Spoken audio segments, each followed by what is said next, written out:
Emily Carter, a Nashville nurse, watches her husband Daniel fade from rare aplastic anemia until a chance rumor leads her to Pine Hollow. There she finds Luke, a man with Daniel's same piercing blue eyes, his long-lost brother. Against all odds, Luke is a perfect marrow match. What begins in despair becomes a miracle of survival, a family rediscovered, and a second chance at life that neither of them ever dared to dream was possible. I sat on an old wooden bench outside Vanderbilt University Hospital. My hands were clasped so tight my knuckles went white. I felt like they might just shatter. The April air in Nashville? Sweet, yeah, with dogwoods and magnolias blooming all around. Golden sunlight danced on that shiny glass hospital building, but no light, no warmth. Not for me. I was a block of ice on a sunny day. Emily Carter, that's me, a nurse. My whole adult life I spent it caring for others, easing pain, giving hope. But right now, I'm the one who's lost. My husband, Daniel Carter, he's in the ICU, behind those sterile walls, fighting for his life, against some hidden mean sickness we never saw, never even heard of until a few months ago.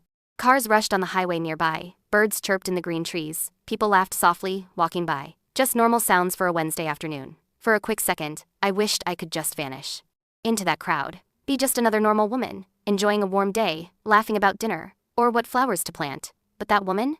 She was gone. My life, it shrunk to just a hospital room, cold, bright lights, that constant, steady beeping of machines. Each beep, a heartbeat. A sign Daniel was still fighting. A warning, too. About how easy life could break. Daniel. He used to be unstoppable. A carpenter? A real good one. His hands, rough but skilled, could turn plain wood into beautiful, soulful furniture. He'd work 12 hours a day in his dusty shop, drenched in sweat. Come home, I still have energy to cook dinner. Ask about my day. Listen to every little thing. He had this bright, real smile. A smile that made you believe everything would be okay. Even when life felt heavy and dark, he was my safe spot. My steady ground, my only anchor in this life. Now, watching him fade, bit by bit, I felt like I was on sinking sand. Didn't know when I'd go under completely. 6 months ago, we thought we had a good life ahead. We sat on our porch under that purple-pink Tennessee sunset. We talked about trips we couldn't afford yet. A bigger house, maybe, with a large garden for the kids we still hoped for. Even getting a playful golden retriever. The future stretched out, bright, full of good things. Then one night, Daniel came home, not the lively Daniel I knew. His face was pale. My eyes looked tired. He tried to brush off his fatigue with a fake smile. Just a long day, my love. I'm fine, he said. But that tiredness? It didn't fade. It lingered. It got worse each day. Like a hidden ghost pulling him down, draining his strength. Then came the bruises. Small at first, like normal bumps from his shop work. But soon, they showed up for no reason. Dark purple, scary spots blooming across his arms and legs. One night, I woke up fast. I heard him gasping for air, coughing, dry. Clutching his chest like he couldn't get enough air. Daniel, you okay? I sat up, turned on the bedside lamp. He coughed. Struggled to breathe. I'm fine. Must have just been a bad dream. The nurse in me, she knew. Something was wrong. I'd seen enough sickness to know a bad sign. I begged him. See a doctor. Daniel, you have to see a doctor, I said. My voice is full of worry. This isn't normal tiredness. I'm so worried. He tried to calm me. Took my hand. I'm fine, Em. Probably just overworking. Don't worry too much. No, you're not fine, I said back, firm. Your face is pale. These bruises, they're not normal. You're breathing. Please, for me. We gotta go to the doctor. He finally agreed. When he did, I thought it'd be simple. A vitamin problem maybe. Work stress. Instead, we went to a blood doctor. After tests, from simple blood work to a painful bone marrow biopsy, that moment the results came back, it's etched in my mind. The doctor sat us down. His face was too serious. Eyes full of sympathy. His words are slow, clear, but each one is like a knife. Daniel, you have aplastic anemia? He said. It's very rare, and in your case, it's severe. Your bone marrow is shutting down. I felt like the air got knocked out of me. A powerful punch to my chest. The whole world spun. Daniel just nodded, scarily calm. He asked, "What do we do, doctor?" The answer was simple and impossible. You need a bone marrow transplant, the doctor said. Without it, your body cannot produce enough blood cells to sustain life. But this process requires a compatible donor, ideally a sibling or close relative. I looked at Daniel, silently begged him, say there was someone, a brother, a sister, some distant family. But I already knew. There wasn't. Daniel grew up in foster care, moved from home to home, never knew his parents, never even knew if he had siblings, no family tree to turn to, no one to call. We signed up for the National Bone Marrow Donor Registry fast, but the doctors were honest. And it hurts. Emily, Daniel has no blood relatives, they said. The chances of finding a compatible donor from a stranger are extremely low, almost impossible. The wait could take months, maybe years, and Daniel doesn't have that kind of time. I tried to be strong in front of him, held Daniel's cold hand, whispered, my voice tight. We'll get through this, my love. We always get through everything. Daniel weakly squeezed my hand back. I know. I believe in us. But every night, I cried alone in the bathroom. My sobs are muffled by a thick towel, because I knew something Daniel didn't. A cruel truth I didn't dare to say. Our hope was almost gone. Early this morning, his doctor, Dr. Miller, pulled me aside. In the deserted hallway, his voice was low, full of regret. His words tore me apart, piece by piece. Emily, we are running out of options. Daniel is weakening very quickly. If we don't find a compatible donor soon, I'm afraid he doesn't have much time. He didn't finish the sentence. Didn't have to. I knew what he meant. I sat there, tears streamed down my cheeks, feeling completely useless. I'm a nurse, my life, dedicated to helping others heal, bringing comfort, hope. Yet, I couldn't heal the man I loved most. I thought about the life we built, our cozy little wooden house on Nashville's edge, full of laughter, the smell of fresh wood, the rocking chair he made for me, on our first anniversary, that framed note he once wrote, in his messy but loving handwriting, still hanging by the kitchen door. You are my always. The thought of losing him, unbearable, like a sharp knife cutting into my heart, and deep down, a cold, cruel voice whispered, I might have to prepare for it. I hated myself for even thinking about it, but grief, it already started, coiling its icy fingers around my heart, tightening, little by little. Then, as if the world wasn't cruel enough, as I was sinking into despair, I overheard something, a small conversation, seemingly nothing, but it would change everything. I met Daniel on a night when life felt light, ordinary, full of young promises, long before hospitals and thick medical charts ate up our days. I just finished my final exam at nursing school, tired, but free, full of hope for the future. My friends, they dragged me to a cozy little cafe downtown Nashville. To celebrate, it wasn't fancy, just an old brick building, worn wooden floors. The smell of roasted coffee clinging to everything, a scent I still love. To this day, I remember him walking in, like it was yesterday. He carried a paper bag of hardware, jeans dusty from work, dark brown hair, a little messy. But there was this strange calm about him, a quiet confidence, a real look that made you look twice. He smiled shyly when our eyes met, asked, his voice deep and warm, Excuse me, is this seat across from you taken? No, I said, cheeks flushed a little. Please, sit down. We talked for 2 hours that night, about everything, and nothing. He told me about his woodworking passion, how he found joy turning rough timber into art. I shared my dream, working in pediatrics, helping children. We found out we both hated olives, but I loved peach cobbler. A small, charming thing. So, you're a future nurse, Daniel said. Took a sip of coffee. Sounds like a challenging job. It is, I smiled, but I love it. And you, carpenter? What do you do with all that furniture? I create things that can last longer than us, he said, his eyes sparkling. A table, a chair, they can tell stories through generations. When he laughed, really laughed, his blue eyes crinkled at the corners. Something in me just knew, this was the man for me. From that night on, Daniel became a constant. In my life, he never came empty-handed. He'd show up with small surprises, gifts for no reason, a jar of raw honey from a roadside market, a wildflower bouquet wrapped in butcher paper, a new book. Because he remembered, I once said I wanted to read it. He had a way of making the most ordinary, trivial things feel magical. 2 years later, we stood under an ancient oak tree, exchanging our vows, in front of family and close friends. I wore my mother's pearl earrings, heart overflowing with happiness. And Daniel, he openly wept when he saw me walking down the aisle. He wasn't the type of man who tried to hide his feelings. He believed in expressing love fully, without holding back. We moved into a cozy little wooden house, on the edge of town, a fixer-upper. Daniel insisted he could handle it himself. Are you sure, Daniel? I asked when we first saw the house. It needs a lot of work. Absolutely, Emily, he smiled. Put his arm around my shoulder. I'll turn it into our home, just trust me. And he did. He spent weekends sanding floors, building shelves, even handcrafted a rocking chair for me, an anniversary gift. That chair still sits on our porch, a silent witness to countless evenings, rocking side by side, watching fireflies dance in the golden twilight of Tennessee. Life felt complete. Even if it wasn't perfect. The only thing missing was children. We started trying to conceive soon after the wedding, expecting it to happen easily, like it seemed to everyone else. But month after month, nothing changed. The doctors said my body wasn't cooperating, that I might never conceive naturally. We tried every treatment, hormone shots, countless appointments with specialists, and finally, IVF. The first attempt failed, so did the second. With each negative test, I felt a little more broken. As if my body had betrayed both me and him. I'm so sorry, Daniel, I whispered one night, tears soaking my pillow. I can't. He held me tight. Emily, this doesn't change how much I love you. You are everything to me. We'll find another way. He even suggested adoption. talking excitedly about how many children needed homes. About how we could still have a complete family. Just think, Emily, he said. His eyes lit up. There are so many kids out there who need love. We can give them a home. I wanted to be happy with that idea. I truly did. But a part of me still longed to see a child with his blue eyes, and that crooked half smile he wore, when he was trying not to laugh. One day, after another failed IVF cycle, I collapsed into his arms. Apologizing through tears, saying, "You deserve a wife who can give you a family, Daniel. I'm so sorry." He gently tilted my chin, so I would meet his eyes. Said, his voice firm, "Emily, I didn't marry you for children. I married you. You are my family. Always you." That was Daniel. Steadfast, kind, selfless.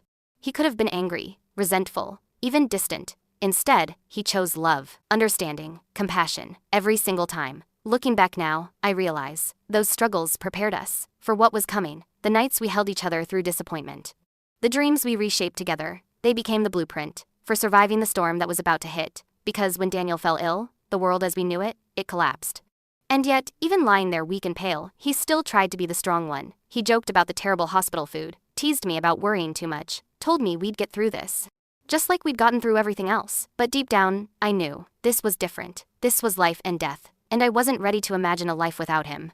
Daniel's sickness started so quietly, we didn't even notice at first. He'd come home from the workshop earlier than usual, brushing off his fatigue with a fake smile. "Just tired, my love. A long day, that's all." But that tiredness, it didn't fade. It lingered, growing heavier each day, like something invisible pulling him down, draining his vitality. Then came the bruises, small at first, like ordinary bumps from working in his workshop. But soon, they appeared without reason. Dark purple, frightening blotches blooming across his arms and legs. One night, I woke up fast, heard him gasping for breath, coughing dryly, clutching his chest like he couldn't get enough air. "Daniel, are you okay?" I sat up, turned on the bedside lamp. He coughed, struggling to breathe. I'm fine. Must have just been a nightmare." The nurse in me knew. Something was wrong. I'd seen enough illnesses to recognize a dangerous sign. I begged him, "See a doctor." "Daniel, you have to see a doctor," I said. My voice is full of worry. Gripping his hand. "This isn't normal tiredness. These bruises, your difficulty breathing. I'm so worried." He tried to reassure me, taking my hand. "I'm fine, Em. Probably just overworking. Don't worry too much." "No, you're not fine," I replied, firmly. "Your face is pale, and these bruises, they're not normal. You're breathing. Please, for me, we have to go to the doctor." He finally agreed. When he did, I thought it would be something simple, a vitamin deficiency, maybe work stress. Instead, we were led to a hematologist. After tests, from simple blood work to a painful bone marrow biopsy, that moment the results came back, etched in my mind. The doctor sat us down. His face was too serious. His eyes were full of sympathy. His words are slow, clear, but each word is like a knife. "Daniel, you have aplastic anemia. It's very rare, and in your case, it's severe. Your bone marrow is shutting down." Dr. Miller sighed. "You need a bone marrow transplant, Daniel. Without it, your body cannot produce enough blood cells to sustain life. But this process requires a compatible donor, ideally a sibling or close relative." I looked at Daniel, silently begged him, "Say there was someone, a brother, a sister, some distant relatives." But I already knew. There wasn't. Daniel grew up in foster care, moved from home to home, never knowing his parents, never even knowing if he had siblings. He had no family tree to turn to, no one to call. We signed up for the National Bone Marrow Donor Registry right away, but the doctors were honest, and it hurts. "Emily, Daniel has no blood relatives. The chances of finding a compatible donor from a stranger are extremely low, almost impossible. The wait could take months, maybe years, and Daniel doesn't have that kind of time." The sickness got worse, fast. He became pale. His strong hands trembled when he tried to pick up a cup. The man who once built furniture until midnight now struggled to walk across the living room. Even then, he still tried to protect me. He joked about the terrible hospital gowns, about how he'd always wanted to try that bald look once his hair started thinning from medication. At night, when he thought I was asleep, I could hear him whispering prayers, under his breath, asking for strength. Not for himself, but for me. I'd hold his hand in the hospital bed, force a smile, saying things like, "We're going to beat this." But inside, I was terrified. Terrified of losing him. Terrified of waking up to an empty house. Terrified of facing a life I hadn't planned for. One afternoon, after another round of transfusions, Dr. Miller pulled me aside. His voice was gentle, but it carried the weight of finality. "Emily, we are running out of options. Daniel is weakening very quickly. If we don't find a compatible donor soon, I'm afraid he doesn't have much time." He didn't finish the sentence. He didn't have to. I knew what he meant. I nodded. Couldn't speak. Tears burned behind my eyes. I'd faced death before. Working as a nurse, you face it more often than most people. but nothing prepared me for the thought of losing Daniel. I walked out into the hospital courtyard, desperate for air, desperate for anything that could steady me. That's when I heard it. 2 hospital employees, on break nearby, talking casually. Unaware I could hear them. "You know that guy in ICU, Carter?" one said. "He looks just like this guy who lives out in Pine Hollow. I swear it's like looking at the same person." My heart stopped. Pine Hollow, a small mountain town. Just a couple of hours away. Could it be nothing more than a coincidence? Or did it mean Daniel had family there? Someone who might be a match?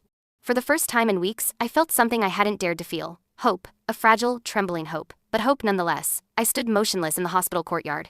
Their words echoed in my ears, repeating a mantra. "He looks just like this guy who lives out in Pine Hollow." Pine Hollow was a small mountain town, about a 2-hour drive east of Nashville. I'd only been there once, during nursing school, for a community outreach program. It was the kind of place where life slowed down, where people still waved at strangers passing by, where time seemed to move, more gently. Could it be a coincidence? People resemble each other all the time, but something inside me whispered otherwise. A strange feeling, a strong intuition. Daniel grew up in foster care. Abandoned at birth. No information about his family. He'd spent years wondering if there was someone out there, with his same deep blue eyes, his same charming crooked half-smile. Someone who might actually share his blood. I remembered the time he almost tried to find his biological parents. It was a hot summer night. We sat on our porch, watching fireflies twinkle in the dark. He suddenly whispered. His voice was full of sadness. "Sometimes I think about looking for them, Emily. But what if they didn't want me then? Why would they want me now?" His voice carried a quiet ache, one I didn't know how to soothe. He'd buried that thought, focused on building a life with me, choosing to believe that family was what you built, not what you were born into. But now, family wasn't just an idea. It could mean the difference between life and death. That night, I barely slept. I sat by Daniel's bedside, holding his hand. Machines hummed softly, the steady beep of the heart monitor, only sound breaking the silence. His skin is pale, breathing shallow but regular. I whispered, my voice firm. "I'm going to fix this, Danny. I don't care what it takes. I'm going to find that person." The next morning, I went to work.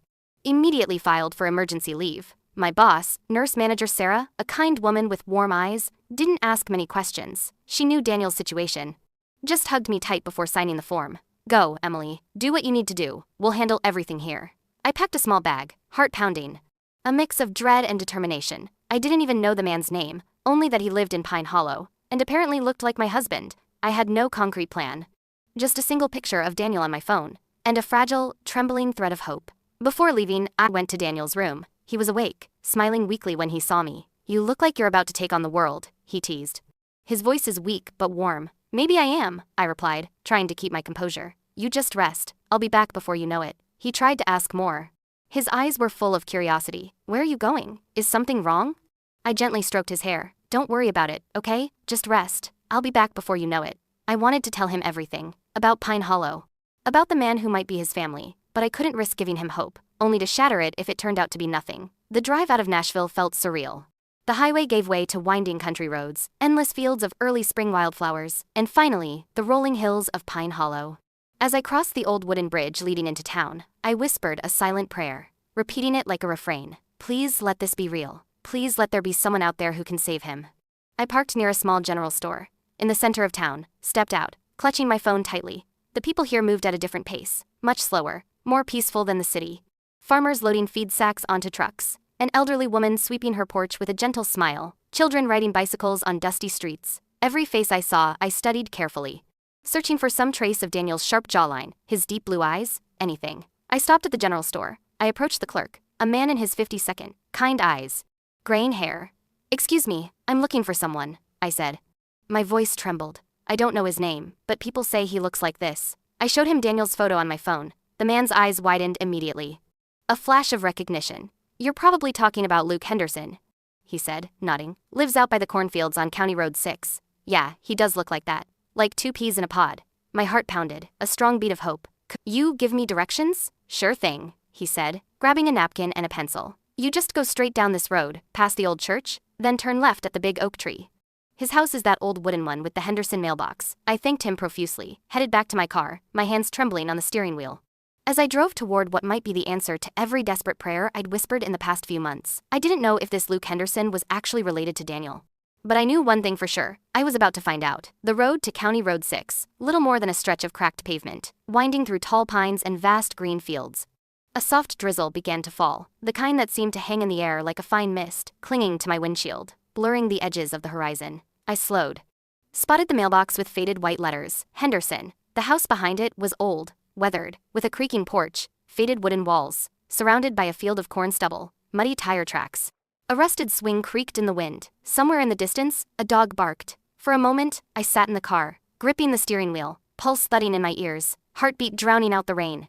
What if I was wrong? What if I was about to knock on a stranger's door and make a fool of myself? But then I thought of Daniel, his image lying in the hospital bed, his frail hand clutching mine, his forced smile, trying to hide the fear in his eyes, and I stepped out of the car, more determined than ever. The wooden steps groaned beneath my feet as I climbed them. I knocked lightly at first, then harder when no one answered. After a moment, the door creaked open. A man stood there, taller than I expected, broad-shouldered but slightly stooped. Dark blonde hair falling loosely over his forehead, his eyes. I held my breath. They were the same piercing blue as Daniel's, the same shape, the same intensity. A sudden, painful recognition washed over me. He blinked at me. His face was puzzled. "Can I help you?" His voice was deep, cautious, with a rough edge, like someone who hadn't had to entertain strangers often. I held out my phone, with trembling hands, showing him the picture of Daniel. This is my husband. His name is Daniel Carter. People said, "You look like him." The man frowned, staring at the screen for what felt like forever. His expression shifted, from confusion to disbelief, and then something almost painful, a deep sadness. He rubbed the back of his neck, sighing.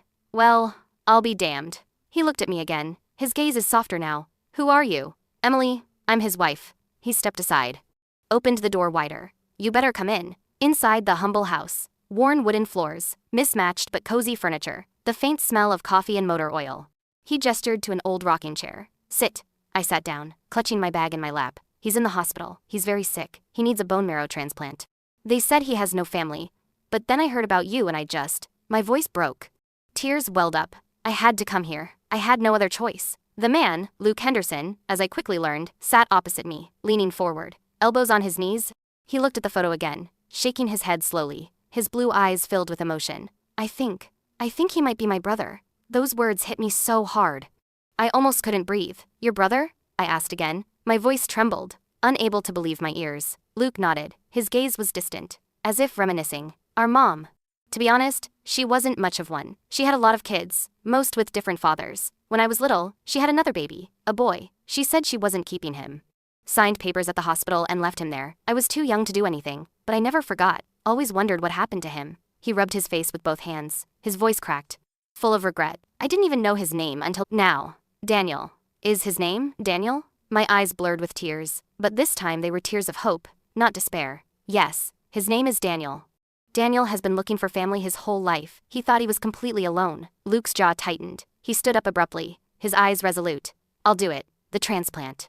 I don't even need to think about it. You go ahead. He's my brother. If there's a chance I can help him live, of course I will." He walked quickly into the kitchen, returned with his old pickup truck keys. "When do we go? Right now, right?" For a second, I just stared at him, stunned by his decisiveness and kindness. In my head, I'd imagined having to convince him, explaining the situation in detail, perhaps even begging. But there was none of that. It was as if he'd been waiting for this moment his whole life, without even knowing it. "Right now," I said, my voice choked. "Thank you, Luke.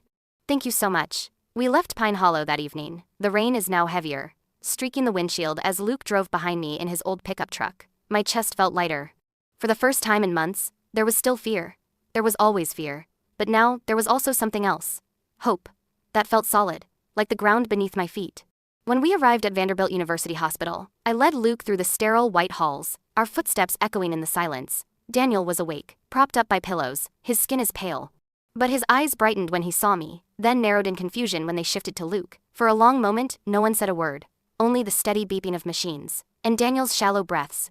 Daniel's mouth opened slightly, as if he were staring at a ghost, a reflection of himself. Luke stepped forward, emotion welling in his voice.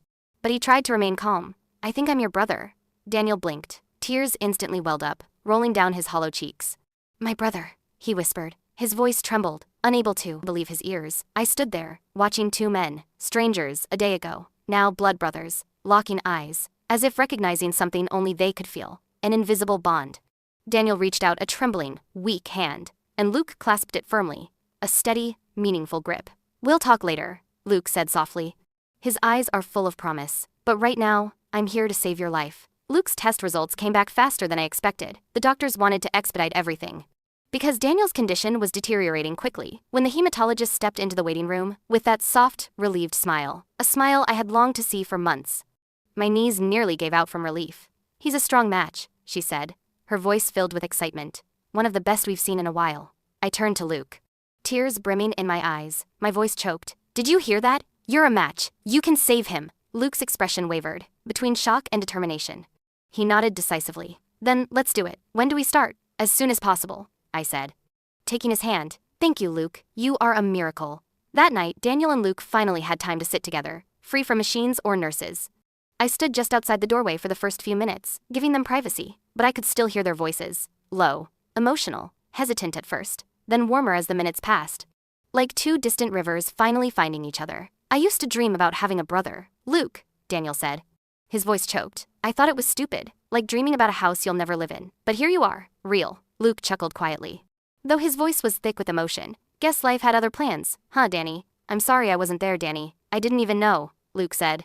His eyes were full of regret. "Our mom, she never said anything about you." "You don't have to be sorry," Daniel said, gripping Luke's hand with surprising strength.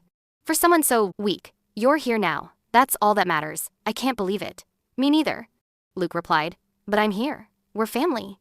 When I stepped back into the room, Daniel looked at me with damp eyes. Whispered, a weak smile on his lips, "I have a brother, Emily. I'm not alone anymore." I kissed his forehead, smiled, whispering back, "You never were alone, Daniel. You always had me. And now you have Luke too." The transplant procedure was scheduled for the next morning. I hardly slept.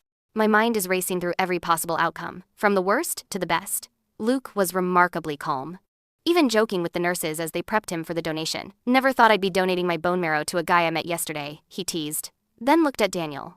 Added his voice soft and affectionate, "But I'm glad it's him. He's my family." The hours that followed dragged on, endlessly, but eventually it was done. The transplant went smoothly. Daniel was moved to a recovery room, while the new stem cells began their life-saving work. I sat by his bed, holding his hand, feeling the warmth return to his skin. For the first time in months, his face had a hint of color, a sign of life returning. Luke came in later, looking tired but content, and Daniel weakly reached out to clasp his brother's arm. "You just gave me a second chance," he whispered, his eyes filled with gratitude. Luke smiled. Said, "Guess we're even now, Danny. You gave me a family." I couldn't stop the tears this time. For months, I'd carried so much fear, so much loneliness, a heavy burden weighing on my heart, but now, sitting there between these two men, who had found each other against all odds, I felt something I hadn't dared to feel in so long: peace. Outside the window, Nashville's skyline shimmered under the late evening lights, a sight I had once thought I would never witness with Daniel again, and I thought about how quickly life could shift. From despair to hope, from loss to gain, sometimes it's just a matter of days. For the first time in months, I allowed myself to breathe deeply and believe that Daniel might actually survive, and that we had been given a gift far greater than we had asked for. The days following the transplant felt like stepping into a new world, a world where hope finally outweighed fear. Daniel's body took to the transplant well. Each morning, I'd look for the tiniest signs. A bit more color in his cheeks, a steadier tone to his voice, a stronger grip when he held my hand. Luke stayed nearby, sleeping on an old pull-out chair in the waiting area. When hospital rules didn't allow him to stay in Daniel's room overnight, he never complained, simply being there. A solid presence. One evening, I brought him a cup of coffee. Found him staring at Daniel through the glass, a look of quiet awe on his face. "He's really my brother," he said softly, as if still convincing himself of this miracle. Daniel slowly started to get his strength back, and one crisp autumn afternoon, he took his first steps outside. Since the transplant, I walked beside him, as he shuffled carefully along the hospital's garden path, sunlight flickering through the changing leaves. "I forgot how good fresh air feels," he whispered, squeezing my hand. A faint smile on his lips. A week later, Daniel was discharged. We returned to our cozy little wooden house, on the edge of Nashville, this time with Luke following in his old pickup truck. A permanent addition to our lives, the house now felt different, somehow fuller, as if it had been waiting for this reunion all along. In the weeks that followed, Luke was a regular presence. He and Daniel would sit on the porch in the evenings, sharing childhood memories, at least what little Daniel had of his foster homes, and Luke filled in the gaps. About their mother, their early years. The siblings Daniel had never met. "I don't remember much about Mom," Daniel said one night. His gaze was distant, just fragments. She had a hard life," Luke said. His voice was low. "But she had a good heart, in her own way. She loved us, in the way she knew how." He handed Daniel a small, worn pocket knife, with their father's initials carved into the handle. "This was Dad's. It's all I have left of him. I want you to have it." Daniel held it with trembling hands. tears silently streaming down his cheeks. Thank you, Luke. Thank you so much. The Pine Hollow community sent cards, prayers, even casseroles. When they heard what had happened, people I had never met sent notes like, "Family is everything. Hold each other close." There was something profoundly healing about strangers caring enough to reach out. It reminded me, goodness still existed everywhere, even in the hardest seasons. Months passed. Daniel grew stronger, his hair began to thicken again, his laugh returned, and he started building furniture in the garage, slower than before, but with that same spark of creativity he'd always had. One evening, he pulled me outside to the porch, where a brand new rocking chair Saturday crafted with careful precision. "For you," he said simply. I sat down, felt tears blur my vision. As I rocked gently, the chair creaked with a familiar warmth. We also welcomed Luke into our traditions. Sunday dinners became a staple, filled with laughter and quiet gratitude. Sometimes I'd catch Daniel and Luke looking at each other, with those half smiles, as if they still couldn't quite believe they'd found each other. One particularly golden autumn evening, Daniel and I walked hand in hand, along a tree-lined road near Pine Hollow, watching leaves swirl in the breeze. Luke was ahead of us, laughing as he carried his young niece, his best friend's daughter, on his shoulders. Daniel gently squeezed my hand. "You know," he said. His voice was warm. "I used to think being an orphan meant I'd always be alone. But I was wrong. I have you, and now I have him, too." I looked at him. I felt the truth of those words settle deep in my chest. "Family isn't always about blood, Danny," I whispered, "but sometimes it's island, and it's beautiful." That night, as we sat around a small bonfire behind Luke's house, flames casting soft glows on everyone's faces, I felt something I hadn't felt in so long, a calm certainty that we were going to be okay. Life had broken us down, yes, but it has also put us back together, in ways we never expected. I rested my head on Daniel's shoulder, listening to Luke tell a story about their old neighborhood. And I thought to myself, this is it. This is what healing feels like. Our story had begun in despair, but it didn't end there. It ended with family, with second chances, with a brother found, and a life renewed. And as I closed my eyes, the crackle of the fire, Daniel's warm hand in mine, I realized something powerful. Sometimes, life gives you exactly what you need, just when you're about to lose hope.